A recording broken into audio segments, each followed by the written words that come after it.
Oke teman-teman, kali ini kita akan melihat postingan-postingan sains menarik yang ada di internet. Let's go. Apinya jadi RGB. Wow. Kurang dari 2 menit udah jadi logam. Hehehe. Ini apa ini? Ramai di medsos, fenomena mirip awan kinton jatuh diduga di Kalimantan Tengah. Loh, awan kinton Dragon Ball ini ya? Oke, kita lihat. Apa ini?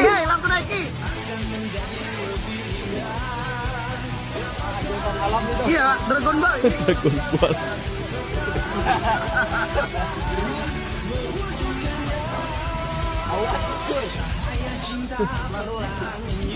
Kok beneran turun ke bawah?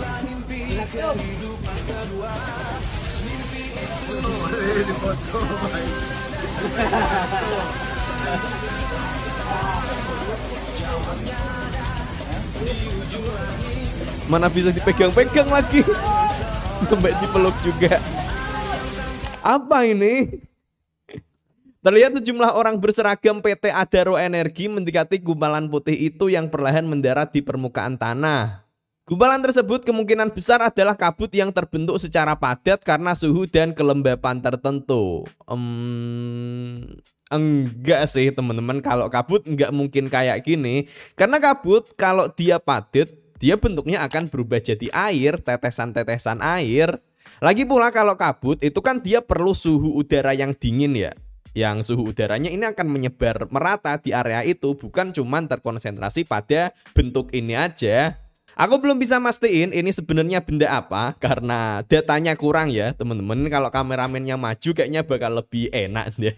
Kameramen pengambilan gambar sudah baik dan jelas, tapi rasa ingin tahunya buruk sekali. Kameramen majuan apa? Males banget sialan. Iya lagi, ngeselin banget ini kameramennya. Baru kali ini aku kesel sama kameramen. Kan jadi nggak tahu kita jelasnya ini apa. Yang pasti sih ini bukan kabut ataupun awan teman-teman. Ini lebih mirip kayak busa sih kalau menurutku. Misal kayak pas lagi busa cuci mobil tuh bentuknya juga mirip kayak gini. Cuman ini ukurannya lebih besar aja.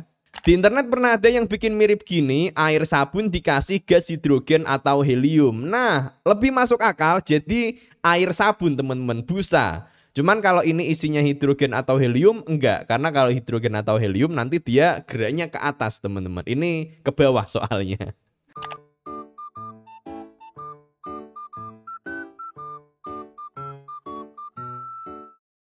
POV, ketika logika berpikir tetap berjalan dalam kondisi darurat. Waduh.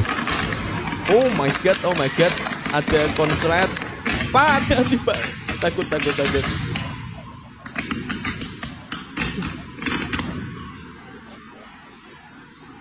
Wow, gila. Berani banget loh ini bapaknya. Gila sih ini. Yang pasti ini orangnya pasti orang udah ahli nih teman-teman. Karena kalau orangnya nggak ahli, dia nggak berani kayak gini. Atau kalaupun orangnya ahli, nggak semua orang bakal punya ketenangan seperti bapak ini yang dengan santainya matiin panel listrik MCB-nya di sini. Gue bakal terus teriak-teriak sih sampai apinya gede. Nah ini cewek biasanya kayak gini nih. Oke, nah di sini kemungkinan terjadi semacam konsleting ya teman-teman, sampai muncul api di sini. Cuman panel MCB-nya nggak otomatis mematikan itu. Kemudian di sini bapaknya berusaha untuk mematikan listriknya secara manual di sini. Melakukan hal kayak gini ini sangat berbahaya ya teman-teman, atau lebih tepatnya ini sangat nyeremin ya. Takut aja kalau tiba-tiba kesetrum. Untungnya di sini bapaknya udah melakukan antisipasi dari sisi safety-nya, dimana di sini dia pakai sepatu pelindung ini. Mungkin ini sepatu karet isolator yang di sini fungsinya adalah untuk memutus aliran antara tubuhnya dan grounding dan lantai. Sehingga di sini arus listriknya kemungkinannya untuk ngalir melalui tubuh ini akan menjadi lebih kecil. Sebenarnya akan jauh lebih baik lagi kalau di tangannya ini pakai electric gloves yang juga bisa mengurangi kontak listriknya ini. Tapi di sini bapaknya mungkin memang udah ahli, udah tahu apa yang dia lakukan sehingga di sini dia bisa melakukannya dengan sangat cool ini, teman-teman. Seorang pengajar menunjukkan konsep gaya gesek.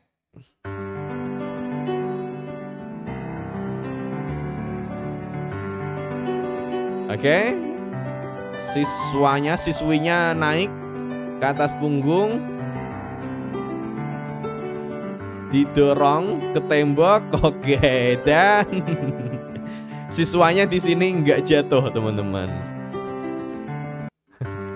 Nah, kalau diajarin kayak gini ini kan jadi lebih seru ya, lebih kerasa menarik aja gitu rasanya. Letak geseknya di mana? Oke. Jadi gaya gesek sendiri adalah gaya yang muncul akibat interaksi antara dua buah benda yang saling kontak, teman-teman. Nah, jadi di sini ketika siswinya ini nempel di tembok, maka di sini ada interaksi antara keduanya. Dan berhubung siswinya di sini cenderung untuk turun ke bawah, di sini muncul gaya gesek ke arah atas yang menahannya. Tapi kalau cuman dia nempel di tembok aja, gaya geseknya ini akan sangat-sangat kecil, teman-teman. Tapi di sini yang dilakukan gurunya adalah dia mendorong siswinya ini ke tembok seperti ini, sehingga hal ini akan memperbesar gaya gesek ini. Gaya geseknya akan menjadi lebih besar sehingga nilai gaya geseknya ini sama dengan nilai gaya berat dari siswinya, dan jadinya di sini dia akan diam di tembok. Kalau dilepas sama gurunya, apakah tetap menempel di dinding? Oh ya, enggak dong.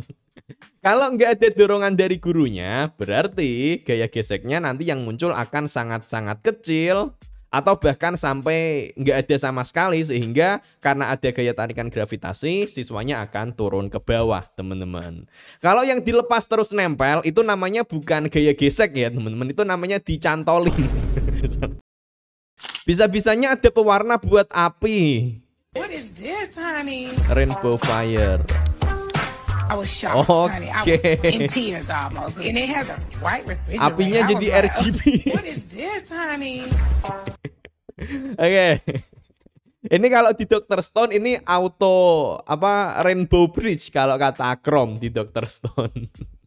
Ini bener ya, teman-teman. Ini bisa kalian coba juga karena memang pada dasarnya api itu warnanya tergantung pada benda apa yang dibakar. Nah, di dalam bubuk ini ada berbagai macam unsur-unsur tertentu sehingga ketika kemudian dia dibakar warnanya akan jadi berbeda-beda. Misalnya barium nanti warnanya akan kehijauan, terus natrium nanti akan kekuning-kuningan dan seterusnya. Nah, kalau kita lihat secara lebih dalam lagi, warna yang muncul dari masing-masing unsur ini diakibatkan karena masing-masing unsur ini memiliki bentuk konfigurasi elektron yang berbeda-beda. Jadi tingkat perpindahan energinya pada masing-masing unsur ini berbeda sehingga warna dari apinya juga akan berbeda, teman-teman. Ini murah kok bubuk kayak gini, dan ini juga dijual secara bebas, teman-teman. Jadi kalau kalian mau nyobain silahkan dicoba aja. Dulu aku juga udah pernah bikin eksperimen ini di video sebelumnya. Udah agak lama itu videonya. Coba deh aku kasih link pembeliannya di sini. Kalau ada ya nanti tak kasih link pembeliannya di sini. Aduh, domain expansion. Tuhan, semoga hari ini cerah dan tidak ada hal buruk yang terjadi. Apa kerja ini?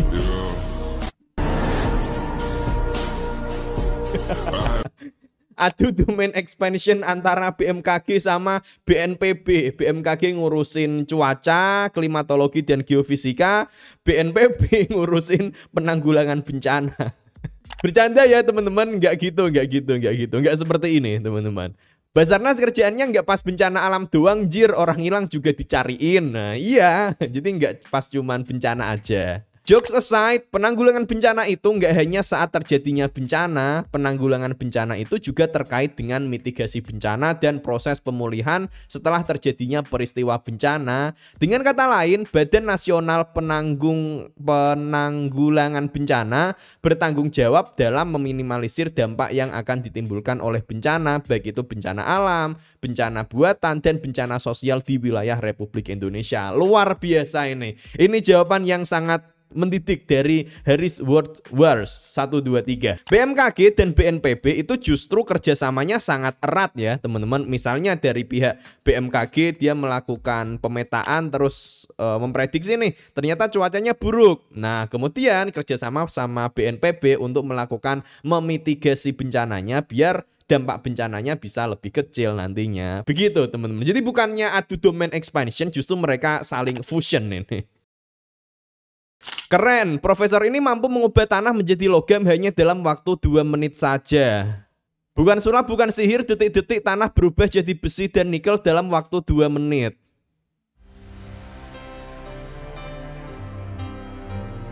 Oke. Seperti ini, seperti tanah ya, ditempatkan di alam. Kita masukkan ke dalam reaktor, kemudian diproses dalam waktu kurang dari 2 menit jadi logam. Oke, ditaruh situ. 4, 3, 2, 1. Gas hidrogen berubah jadi plasma. Reaksi sangat cepat.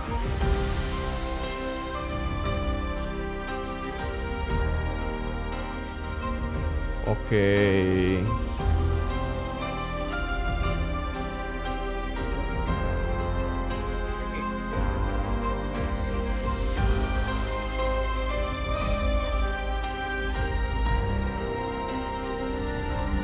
Atau 5 menit sekarang sudah jadi logam. Wow. 2 menit 3 gram langsung jadi logam. Kurang dari 2 menit udah jadi logam. Kemudian dari monoaksid kita menghilangkan fosfor, itu waktunya masih enggak.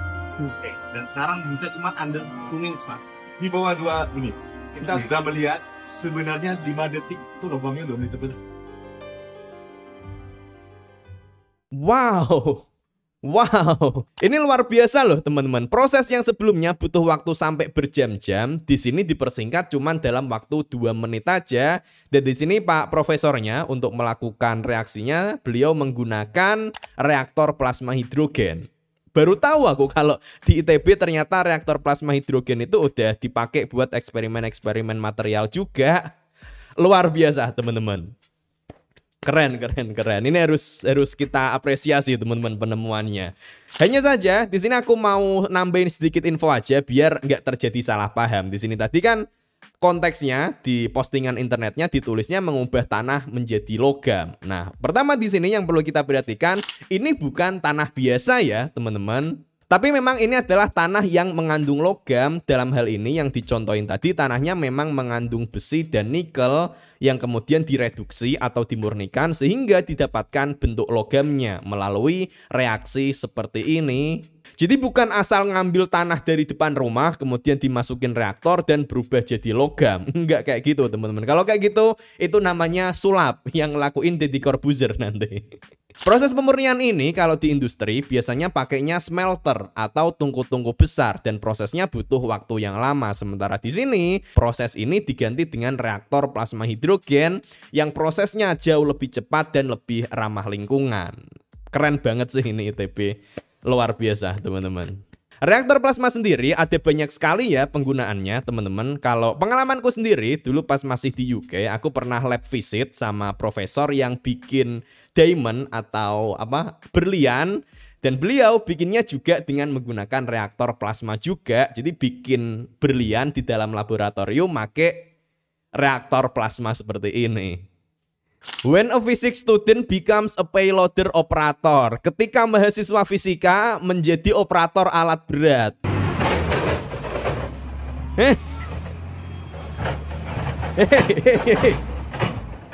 Ini apa ini?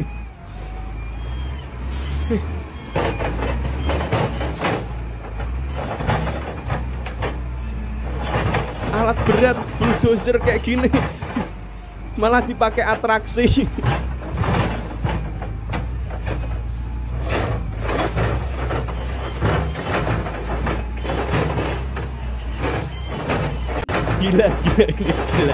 Gila temen. Ini alat kayak gini biasanya harganya sampai miliaran loh. Malah dipakai atraksi kayak gini.